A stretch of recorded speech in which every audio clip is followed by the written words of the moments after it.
गोरखपुरी साहब की एक गज़ल है कि चाहूँगा आपसे शेयर करूं कि मुझसे मेरा रिश्ता क्या है, हर एक रिश्ता भूल गया। मुझसे मेरा रिश्ता क्या है, हर एक रिश्ता भूल गया। इतने आईने देखे हैं, अपना चेहरा भूल गया।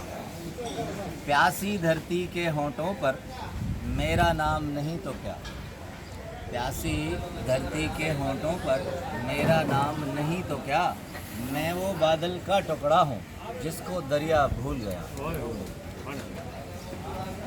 अब तो ये भी याद नहीं कि फ़र्क था कितना दोनों में। बड़ी खूबसूरत तशबीह है। अब तो ये भी याद नहीं कि फ़र्क था कितना दोनों में, उसकी बातें याद रही और उसका लहजा भूल गया। इतने आईने देखे हैं, अपना चेहरा भूल गया। दुनिया वाले कुछ भी कहें, राशिद अपनी मजबूरी है। दुनिया वाले कुछ भी कहें पर राशिद अपनी मजबूरी है।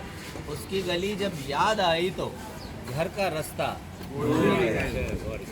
मुझसे मेरा रिश्ता क्या है, हर एक रिश्ता भूल गया। इतने आईने देखे हैं, अपना चेहरा भूल गया। गुजारिश है कि मैंने 74 में सफीना